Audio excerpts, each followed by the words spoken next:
Hi there. I've got a new project for you. This is it. So it's a planter and also a pole for string lights. So it's got it's a little bit different than a lot of my other projects, but it's got I don't know, some kind of interesting things to it. There's cement work, there's a little bit of wood, stuff like that. So I thought it was kind of interesting, so I put together a video on it. Okay, as far as materials we'll need, I have materials for multiple of these, but we'll just ignore that fact. So first up, the pole itself is an 8-foot 4x4. I used pressure treated pine, but if you want something nicer and a bit more expensive, you could use cedar. You'll also need one 50-pound sack of Quickcrete. Get the fast setting variety, and I'll explain why in a bit. You'll also need one of these 5-gallon buckets from the big box store, either blue or orange. And then you also want a planter, and you want to make sure that the bucket will fit completely inside the planter, meaning the rim of the bucket is below the rim of the planter. You also need, I'd say, probably 50 pounds of small gravel. This is what I used from another project, so it's just small rough gravel. I wouldn't get the round kind of polished or river stone. And then you also need one of these screw-in hooks. Get a pretty big one, but the exact dimensions don't really matter that much. Okay, as far as tools, you'll need kind of just common tools like a drill and drill bits and you know, a few things like that that you probably already have on hand. We'll also need a spare bucket and a shovel just for moving gravel around, perhaps. Also, you probably want a clamp or two, or even bungee cords would work. And then you definitely want kind of a decent level, like a big one like this, because we'll be using that quite a bit. And then last but not least, you'll also want an A-frame ladder, like a small one will work. Step one in this process is to get the post supported in the position you want, so that we can then pour the concrete in the bucket down here and make sure it solidifies with the post in the correct position. So the way I've done that is I've put the post kind of in the middle of the A-frame of an A-frame ladder, and I've clamped it in position. Now you also want to make sure there's a bucket on the end of it. That makes sense, that's where the concrete's going to go. You can just do it by eye, but make sure that the post, like, start off and make sure that the post is pretty much right in the middle of the bucket. The next part is we get out our level and we make sure that it is level in both directions. So 90 degrees from each other.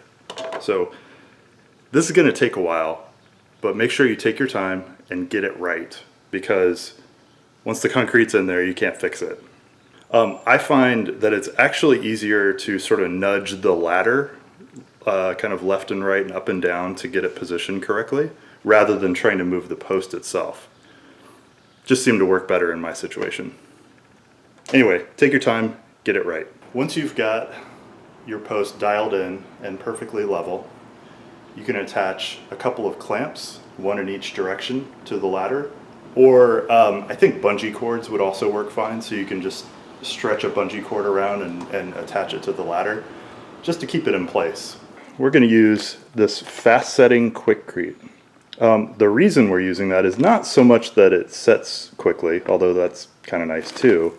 It's that this type, as opposed to the normal Quickcrete, doesn't require mixing. So what we're going to do is pour 50 pounds, that's one entire sack of this, into the bucket, spread it around so it's nice and even, and then we're going to pour water in there, and we're not going to mix it. So the reason we're using this really is because of that no mixing aspect of it, and really this is meant to set posts, like fence posts in the ground. You just put the post in the hole, pour the cement in, pour water in, done. So That's basically what we're doing, is setting a fence post. It's just in a bucket instead of the ground.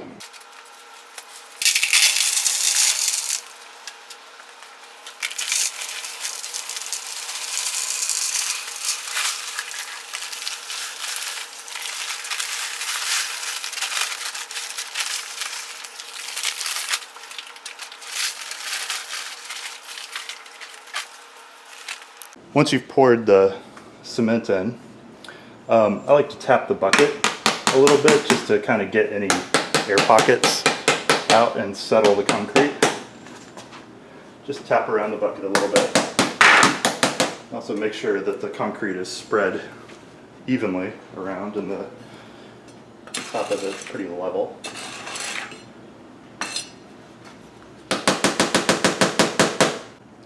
Okay, now we're going to pour in the water. So the bag recommends that for a 50-pound sack of this you should use about 1 gallon of water. I have found that you need way less than that. I think that is assuming that you're pouring this into a hole in the ground, and so some of the water is going to leak out into the ground around the hole. But since this is a solid plastic bucket, that's not going to happen. So I've found you need closer to half gallon, but the way to do it is to just pour in a little bit evenly all around the top, and then let it soak in, and then pour a little bit more, let it soak in, pour a little bit more, so let it soak in. And that way you'll end up with just the right amount of water. You don't want water just pooling on the top. And you'll notice when I start doing this, you'll probably be able to see like air bubbles of air that's kind of, escaping out of, the mix. So you kind of just want to do this until it's fully saturated and it's kind of not leaking air bubbles out anymore. But you don't want a whole bunch of extra standing water sitting on top. Okay, let's do it. Oh, I should note too, I'm using a watering can to pour the water. I don't think that's strictly necessary, but I like that it gives a nice, like, kind of gentle sprinkle of water instead of like a jet from a hose or something like that. So, do whatever you want. I don't know if you can see it in there, but all the air bubbles are coming out of the mix. So we're just going to wait for that water to soak all the way in.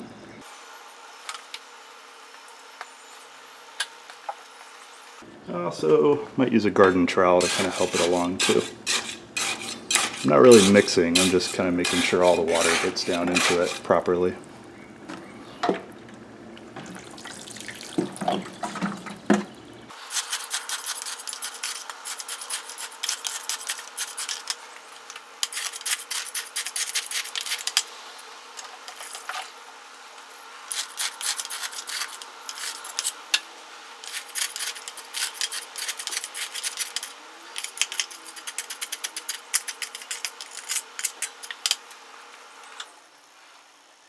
Okay, that's looking pretty good. Now we wait. It should set up in about 30 to 40 minutes, but I think the bag says it takes a full 4 hours to cure. Next we're going to drill drainage holes in these buckets. So basically we don't want water to be captured in here. It's probably not good for the wood or for the concrete, so we're going to drill some drainage holes. I'm just using a regular wood drill bit for this, which is probably not a great idea because it's going to hit the concrete a little bit and it's going to dull the blade. So make sure it's a blade or a drill bit you don't really care about, or use a masonry bit to drill these holes. Other than that, just drill them close to the top, or basically the top edge where the cement, is at the top there, and try to drill hole, probably 4 or 5 holes, and try to drill it in, if there's any low spots in the concrete, try to drill it at the bottom of a low spot. Otherwise, just drill 4 holes around the perimeter there. All right, let's go.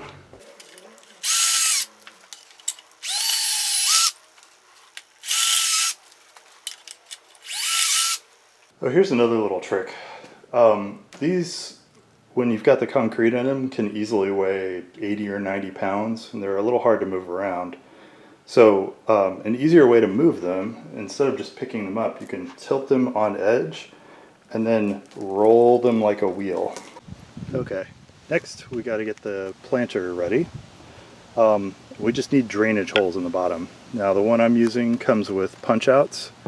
If yours doesn't have punch outs or doesn't already have holes in it, then just drill some pretty good size holes in the bottom of it with the drill.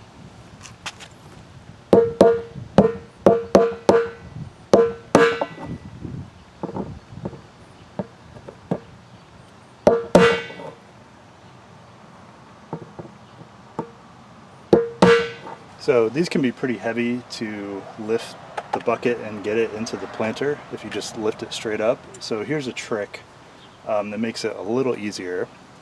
You lay the planter on its side. I put down a moving blanket just to protect, the sides of the planter while I'm doing this.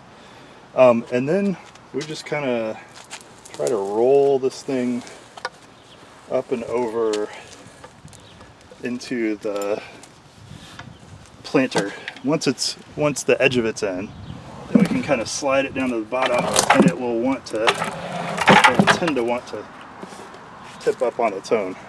If your planters are like mine, you've probably noticed that the posts aren't completely level just yet. So get your level out again, check everything, and if things are a little bit off, what you can do is kind of rock the side that's leaning more back and put a little gravel in the bottom underneath the bucket. So use the gravel to kind of level the post out again. Once it's perfect, then we'll add more gravel.